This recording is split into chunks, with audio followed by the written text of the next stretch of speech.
그러면 시작하겠습니다. 안녕하세요. 자, 오늘은 만물을 지으신 하나님이라는 주제로 말씀을 드리겠습니다. 먼저 아모스 성경에 보면 이런 말씀이 있습니다. 그러므로 이스라엘아 내가 이와 같이 내게 행하리라. 내가 이것을 내게 행하리니 이스라엘아 내 하나님 만나기를 준비하라. 이렇게 되어 있거든요. 우리가 보통 이제 하나님을 믿고 섬기는 가운데 보면 하나님은 사랑의 하나님이시고 은혜가 풍성하시고 자비하신 하나님, 또 이제 교회를 섬기면서 이제 교회에서 만나는 하나님은 주로 용서해 주시고 교제가 풍성한 이런 하나님으로 우리가 이해하고 있습니다. 그런데 여기 보면 하나님을 만나기를 준비하라 이렇게 되어 있습니다. 실제로 하나님은 우리가 생각하는 것보다 훨씬 크시고 훨씬 높으시고 또 우리가 생각하는 것보다 훨씬 광활하신 하나님이시고 우리가 아는 것보다 더 지식이 풍성하신, 더 은혜가 깊으신 이런 하나님인 것을 우리가 알아야 되겠습니다. 13절에 보면 산들을 지으시며 바람을 창조하며 자기 뜻을 사람에게 보이며 아침을 어둡게 하며 땅의 높은 데를 발르는 이렇게 되어 있습니다. 하나님이 산들을 짓고 바람을 창조한 분이다 이렇게 소개하고 있어요. 우리 최근에는 이제 이렇게 포크레인이나 이런 이제 토목 건축 같은 기술이 발달해가지고 산들을 무너뜨리고 아파트를 짓기도 하고 이렇게 하지만 실제로 산들 중에 아주 높은 산 있잖아요. 아주 높은 산을 보면 사람들이 그 높은 산을 만들 수 없을 정도로 어마어마하게 크잖아요. 이제 설악산에 가면 울산바위라고 있죠. 그 울산바위가 뭐냐면 이제 지질학자들에 의하면 울산에 있는 바위가 마치 설악산에 있는 것처럼 그 바위가 설악산에 있으면 안 되는 바위가 있답니다. 그래서 그런 것도 또 이제 각종 기암 괴석이 이제 산을 이렇게 이루는 걸 보면 산들의 모양이 굉장히 기괴하고 이제 놀랍죠.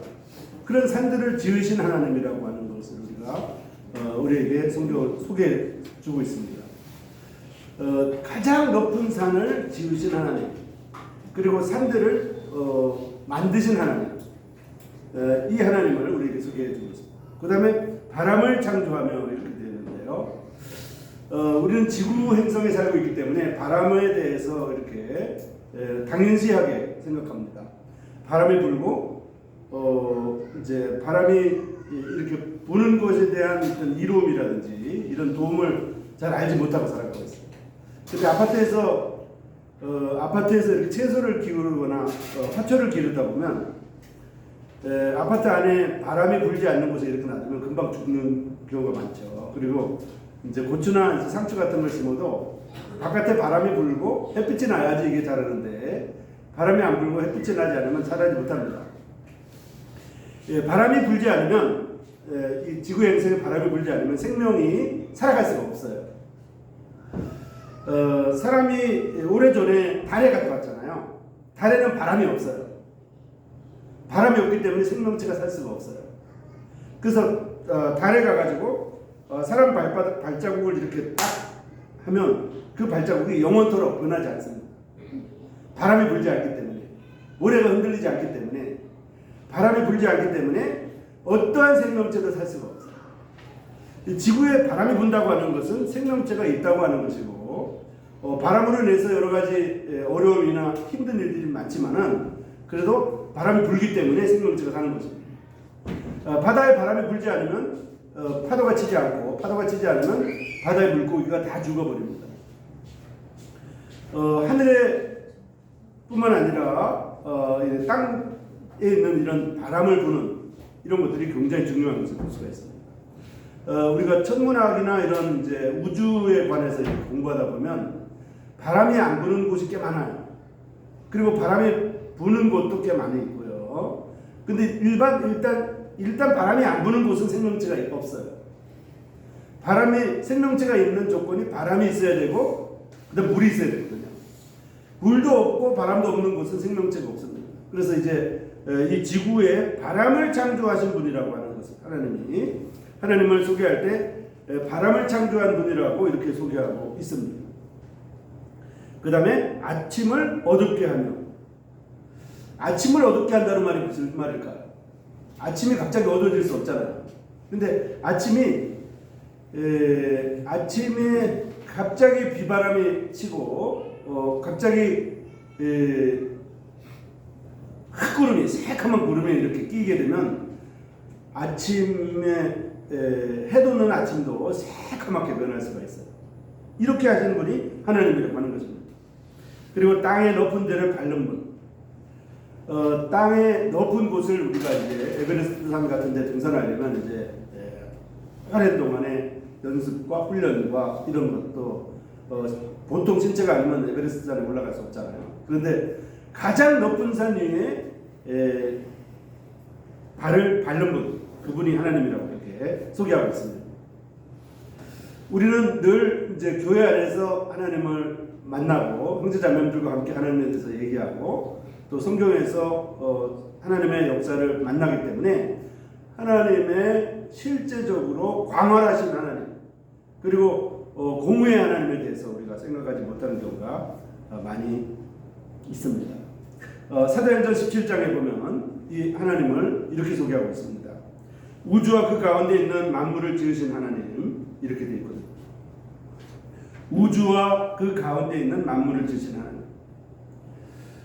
우주에 대해서 이제 우리가 좀 공부해보고 생각해보고 가끔 이렇게 살펴볼 필요가 있어요. 왜냐하면 이 지구라고 하는 행성에서 우리가 살고 있는 이 생명이라고 하는, 우리가 살아있다고 하는 것, 특별히 살아있대 동물로 살지 않고 사람으로 살아있다고 하는 이 사실에 대해서 우리가 생각해 볼 게 뭐냐면 이 우주가 얼마나 광활한지를 우리가 생각해 보면 이 생명체가 얼마나 중요한지를 또 감사한 마음이 저절로 생깁니다.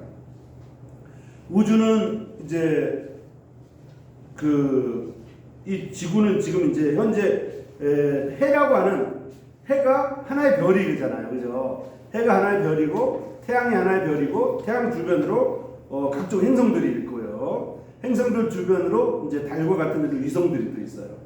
그리고 행성들 주변 사이사이에 또 소행성이라고 하는 것들이 수백 개가 있거든요. 그런데 태양 하나, 별 하나에 수많은 행성들과 위성들과 소행성들 그리고 해성들이 많이 있는데요.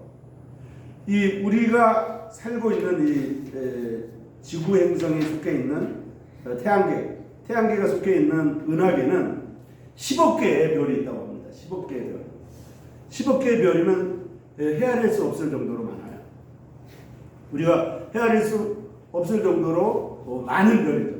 이제 그래서 별을 얘기할 때 바다의 모래보다도 더 많은 별 이렇게 말하기도 하는데요. 바다의 모래를 우리가 셀 수 있을까요, 없을까요? 셀 수는 없어요. 그렇지만 계산할 수는 있습니다. 바다의 바다에 있는 모래가 얼마나 있을지를 계산할 수는 있어요. 이런 것처럼 하늘의 별을 우리가 셀 수는 없어요. 그렇지만 하늘의 별을 계산할 수는 있거든요.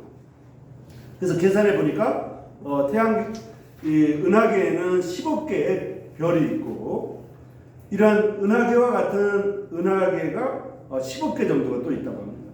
그러니까 그 많은 별들 중에, 그 많은 별들에 속해 있는 수많은 행성들 중에 유일하게 현재까지 밝혀진 사람이 살 수 있는 유일한 행성인 이 지구의 행성에 살고 있다고 하는 것.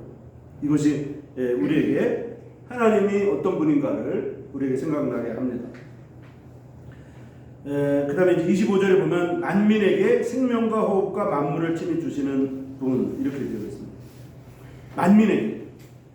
여기 있는 만민이라고 하는 것은 이제 흑인이나 백인이나 황인족이나 상관없이 또는 남녀노소 상관없이 또는 어느 나라 어떤 민족이든지 상관없이 미개인이든지 미개인이 아니든지 상관없이 모든 만민에게 생명과 호흡과 만물을 친히 주시는 이십니다. 이렇게 되어 있습니다.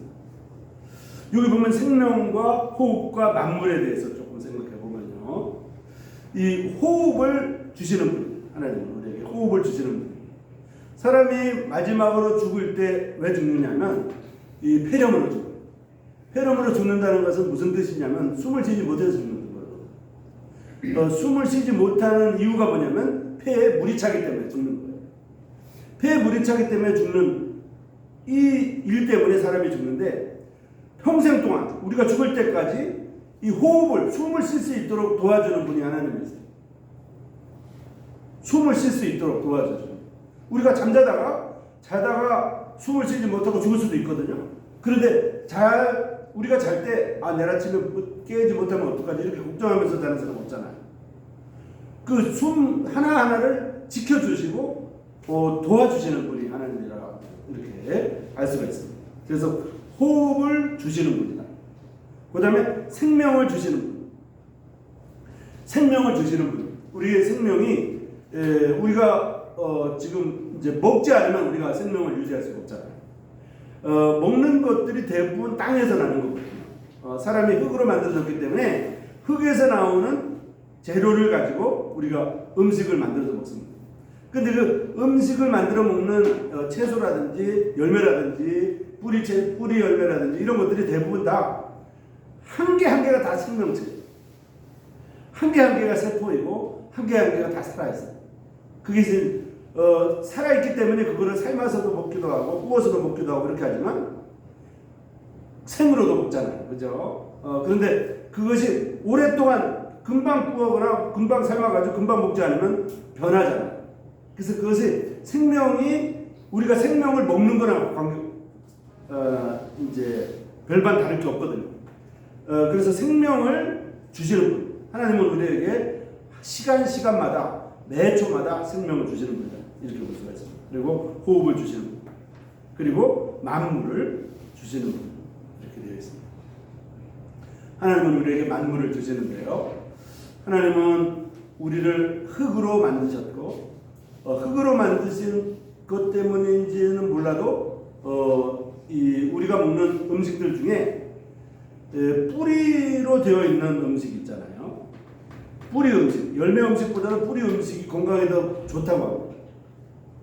그리고 가지나 이 순 열매보다도 뿌리 음식이 더 몸에 좋다고 합니다. 이런 것처럼 우리에게 만물을 주시는 분이다. 하나님 만물을 주시는 분이다. 이렇게 우리가 알 수가 있습니다. 그 다음에 이제 26절에 보면 하나님이 우리에게 우리의 연대를 정하시고 거주의 경계를 하셨다. 이렇게 되어 있습니다. 우리가 지금 대한민국에 살고 있잖아요. 대한민국이라고 하는 지도가 이렇게 있습니다. 지도가 있고, 요거 강원도, 강릉도 이렇게 지도가 이렇게 있죠.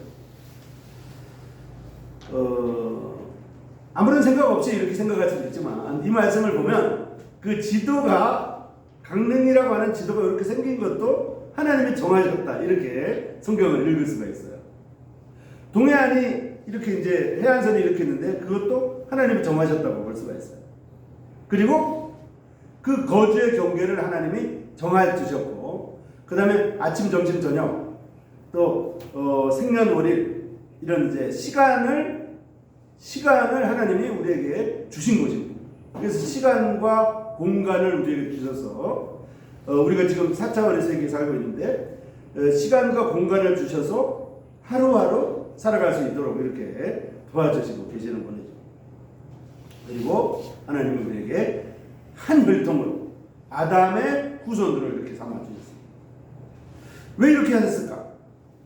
사람들이 시간과 공간의 제한을 받고 또 조상을 이렇게 더듬어 찾아가 보면 아담의 위에 하나님이 계신다고 하는 것을 더듬어 찾도록 하나님이 사람들로 하여금 하나님을 더듬어 찾을 수 있도록, 그래서 발견할 수 있도록 하신 것이다. 이렇게 성경은 우리에게 설명해 주고 있는 것입니다.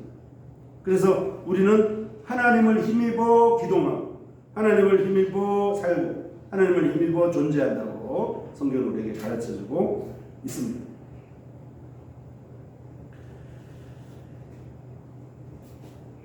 그다음 30절, 31절에 보면요. 알지 못하던 시대, 우리가 이 하나님을, 하나님에 대해서 이제 성경에서 우리가 이제 교회에서 서두에 제가 말씀드린 것처럼 하나님은 용서의 하나님, 사랑의 하나님, 교제가 풍성한 하나님, 은혜와 사랑이 풍성하신 하나님, 이렇게 우리가 늘 접하고 살아가고 있고 전달받고 이렇게 우리가 느끼고 그렇게 살아가고 있습니다.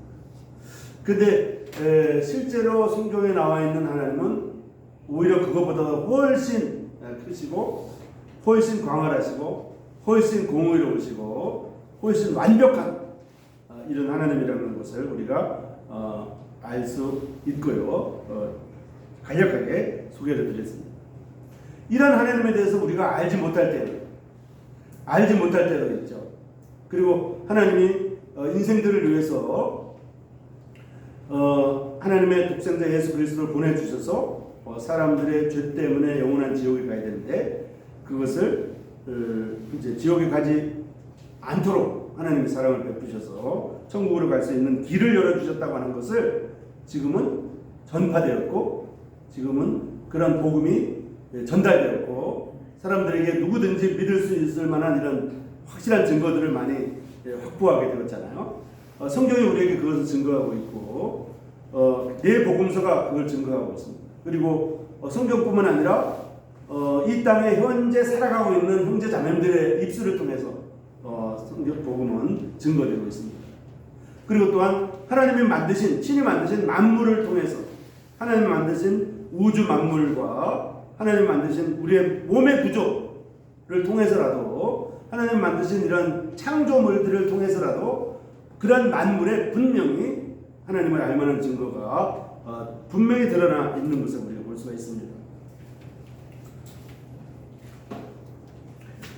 그렇지만 지금은 이제 그 하나님을 믿을 만한 이런 증거들을 분명히 하나님은 우리에게 주셨죠. 그래서 한 사람으로 인해서 한 사람 예수 그리스도를 통해서 모든 사람에게 믿을 만한 증거를 지금 주셨습니다. 그래서 지금은 믿지 않으면 하나님의 진노 속에 여전히 있고 하나님의 심판 아래 있는 것을 우리가 알고 있죠. 그래서 하나님을 믿는 증거는 이제 5가지 정도가 있는데 첫 번째는 하나님의 말씀입니다.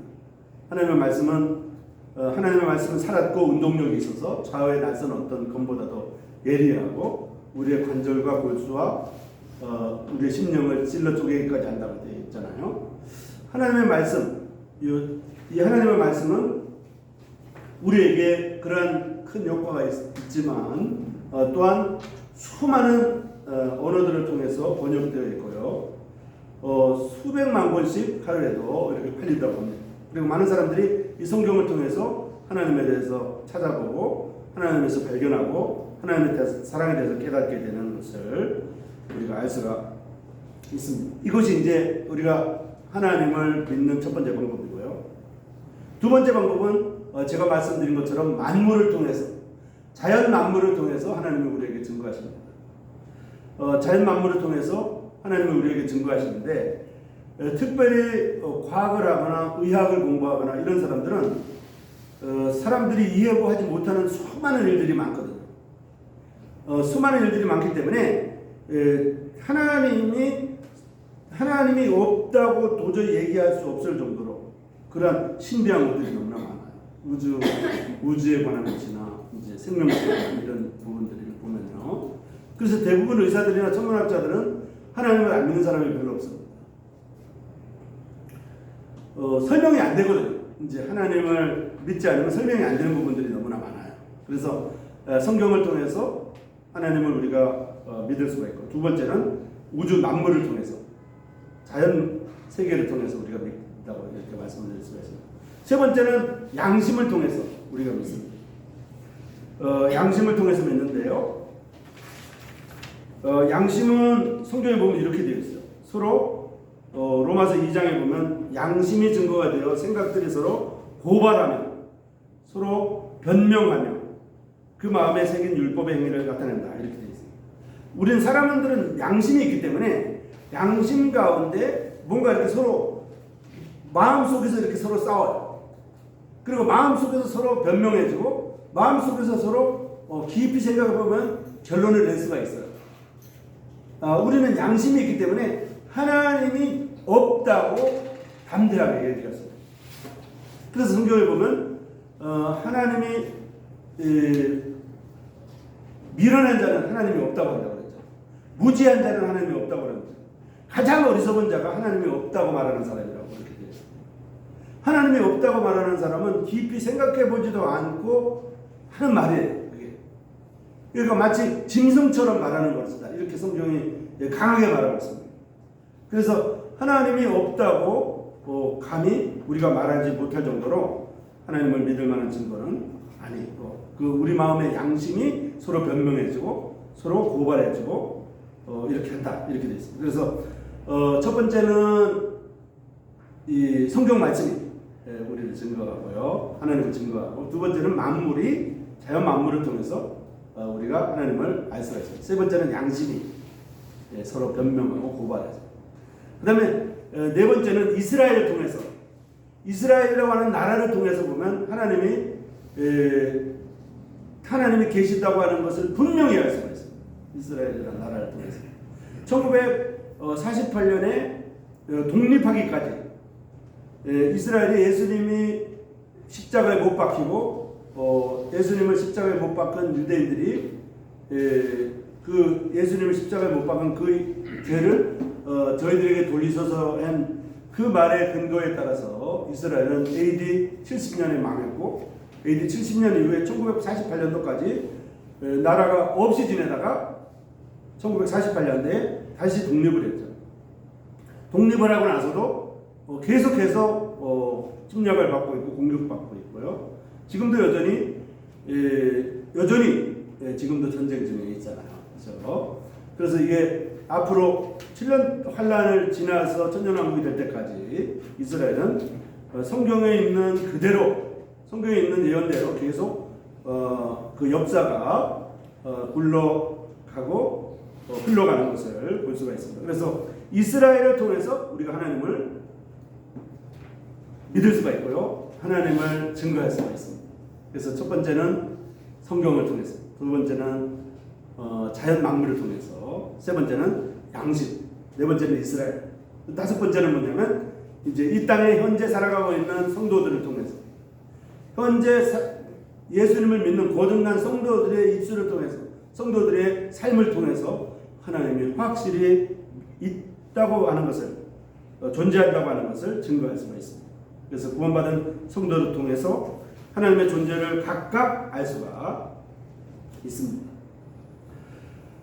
제가 서두에 말씀드린 것처럼 하나님은 우리가 교회를 통해서 또 성도를 통해서 접하는 하나님은 사랑에 풍성하신 하나님, 교제가 많은 하나님, 용서하시는 하나님, 도움을 주시는 하나님, 서로 친교를 하는 이런 하나님으로 알고 있지만, 실제로 하나님의 광활하심, 하나님의 크심에 대해서 제가 소개를 드렸습니다. 하나님은 이렇게도 소개합니다. 하나님은 마치 사람들이 장갑을 끼는 것처럼, 장갑을 끼면 장갑은 손가락 모양이잖아요, 그죠? 손 모양을 가지고 장갑을 이렇게 만드는 것처럼 하나님도 하나님의 형상대로 사람을 만드셨어요. 그러니까 사람의 모습을 보면, 장갑을 보면 손가락 모양을 이렇게 미루어 짐작할 수 있는 것처럼 사람들의 모습을 보면 하나님의 형상을 미루어 짐작할 수 있는 부분이 없지 않아 있어요. 근데 그 표현이 뭐냐면, 그럼 하나님이 콧구멍 2개, 눈 2개인 이런 부분이냐? 그런 얘기가 아닌 거예요. 그런 얘기가 아닌 거예요.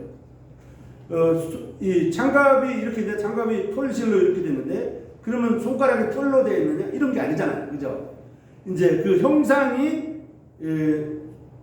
장갑의 형상이 손가락의 모양을 나타내 주듯이, 사람이 하나님의 형상을 나타낸다고 하는 것은 사람 속에 있는 여러 가지 속성 중에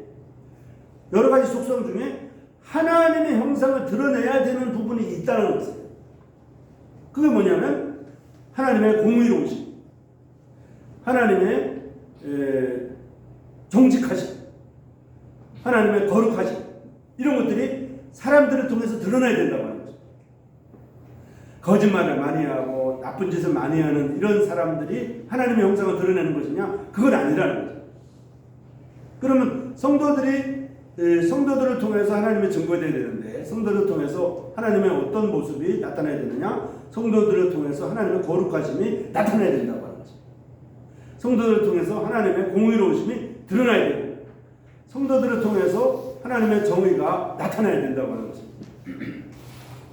그렇지 않으면 하나님의 정의와 하나님의 공의로움과 하나님의 의로우심, 또 하나님의 사랑이라고 하는 것이 성도들을 통하지 않고는 드러낼 수 없기 때문에, 이것이 성도들이 아닌 사람들을 통해서 드러날 수는 없는 부분이기 때문에, 하나님의 형상, 하나님이 사람들을 하나님의 형상대로 지었다고 하는 의미가 바로 그런 의미라고 하는 것입니다. 태초에는 하나님의 형상대로 사람을 만드셨는데, 첫 조상 아담이 범죄하고 죄로 말미암아 세상에 들어왔기 때문에, 죄가 세상에 들어왔기 때문에 사람들의 모습 가운데 하나님의 모습이 드러나지 못하고 서로 미워하고 질투하고 싸우고 이런 모습이 드러나고 있는 거예요. 그런데 그것을 성도를 통해서 하나님의 선하심과 정직하심, 그리고 하나님의 의로우심과 하나님의 오르심이 드러나야 된다고 하는 것을 우리가 강조해 드릴 수 있습니다. 그래서 특별히 하나님은 사랑이라고 하는 것을 이제 성도들을 통해서 나타내야 된다고 하는 것을 말할 수가 있습니다. 자, 오늘은 이제 만물을 지으신 하나님에 대해서 소개를 해드렸는데요. 만물을 지으신 하나님은 우리가 알고 있는 이제 여러 그 방면의 하나님 가운데 우리가 반드시 알아야 되는 그런 부분이고요. 또 그런 만물을 지으신 하나님의 속성, 만물을 지으신 하나님의 속성 가운데 우리가 본받아야 되고 우리가 드러내야 되는, 성도들이 드러내야 되는 하나님의 모습이 바로 이제 거룩한 하나님, 정의로우신 하나님, 오르신 하나님, 이런 부분들이라고 하는 것을 소개해 드렸습니다. 고린도후서 3장에 보면 이런 말씀이 있습니다. 우리가 무슨 일을 하는지 우리에게서 난 것 같이 스스로 만족할 것이 아니니 우리의 만족은 오직 하나님으로부터 나느니라, 이렇게 되어 있습니다. 하나님으로부터 나는 것, 하나님으로부터 나오는 것들을 사람들이 성도들을 통해서 드러내야 된다고 하는 것을 우리가 알 수가 있습니다. 그래서 이제 제일 제가 거듭난 이후에, 또 성도들이 거듭난 이후에 제일 듣기 좋은 소리가 아마 이런 소리일 거예요. 아, 저 사람을 보니까 정말 하나님이 살아계신 것 같다. 제일 들으면 안 되는 말이 뭐냐면, 아유, 예수님을 믿으면 저렇게 믿으면 안 돼. 이런 소리 들으면 안 되잖아요. 그죠? 그래서 정말 예수님처럼 우리가 살아갈 수는 없지만 목표는 이제 그렇게 되는 거예요. 목표는 그렇게 된다고 하는 것을 알 수가 있습니다.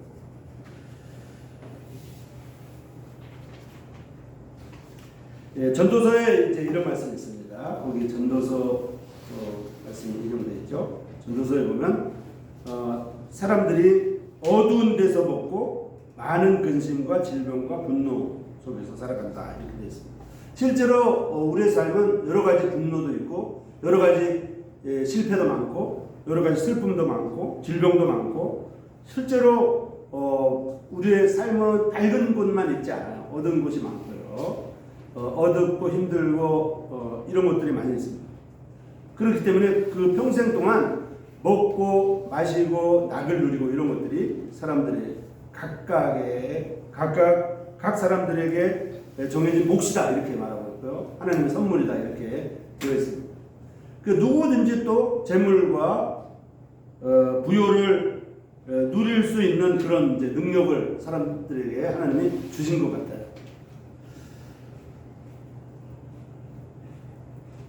사람들이 다른 동물이나 다른 만물보다도 하나님의 만물의 영장이라고 하는 사람의 모양으로 우리를 지어 주셨기 때문에 우리가 분명히 좀 특별한 존재는 분명합니다. 그리고 재물과 부여를 누릴 수 있는 것들도 많고요. 누구든지 어떠한 재능도 다 있기 때문에 각각의 재능대로 살아가면 누구든지 다 재물을 이렇게 축적해 나가면서 살아갈 수가 있어요. 그렇지만 각각 이제 힘든 일들도 있고 어려움들도 있고 슬픈 일들도 있고 아픈 일들도 있기 때문에 힘든 일도 있지만 즐거운 일도 많죠. 그렇게 살다 보니까 사람들이 비슷비슷해요. 다. 그냥 비슷비슷하다고 이렇게 느끼는 경우가 많이 있는 것 같아요.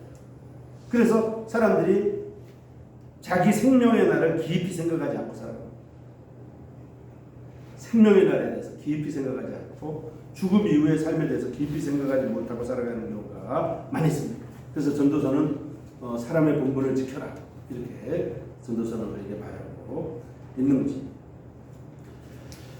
임수장님들 성경을 보다 보면 이제 최근에 좀 이런 게 있어요. 이제 복음서에 보면 구원받는 사람들이 많잖아요, 그죠? 또 복음서에 보면 병 고침을 받는 사람들이 많아요. 성경에는 구원받는 사람들이 그렇게 많고 성경에는 이제 병 고침을 받는 사람들이 그렇게 많은데 왜 오늘날에는 구원받는 사람들이 많지 않을까? 이제 왜 오늘날에는 이렇게 병 고침이나 이러한 기적들이 많이 일어나지 않을까? 이렇게 우리가 생각해 볼 수가 있는데요. 그것은 하나님이 능력이 없어서 그런 것이 아니라 하나님의 능력의 손길이 지금 없어져서 그런 게 아니라 하나님이 우리를 사랑하시고 우리에게 시대에 따라서 하나님이 주신 소명이 다르기 때문에 그렇다고 하는 것을 우리가 이해하면 도움이 될 것 같습니다. 자, 오늘은 만물을 지으신 하나님에 대해서 말씀을 드렸고요. 만물을 지으신 하나님은 우리가 늘 소개받던 그런 하나님과 조금 다른 지금 제가 특별한 교재를 한 건 아니고요. 평소에 듣던 거랑 조금 다른 관점에서 성경을 풀었고요. 그래서 만물을 지으신 하나님, 만물 속에 역사하시는 하나님에 대해서 소개를 해드렸습니다. 그래서 우리는 그 만물 속에 역사하시는 하나님을 드러내기 위해서 거룩한 하나님, 의로운 하나님, 정의로우신 하나님을 성도들이 나타내 드려야 된다 이렇게 말씀을 드렸습니다. 그것이 바로 하나님의 형상대로 사람을 지은 목적이고 오늘날 하나님의 형상대로 사람을 지었다고 하는 것이 증거되려면 성도들을 통해서 이제 그런 하나님의 속성, 좋은 속성들이 드러나야 된다고 하는 것을 강조해드리고 싶습니다. 자, 여기까지입니다. 여러분 감사합니다.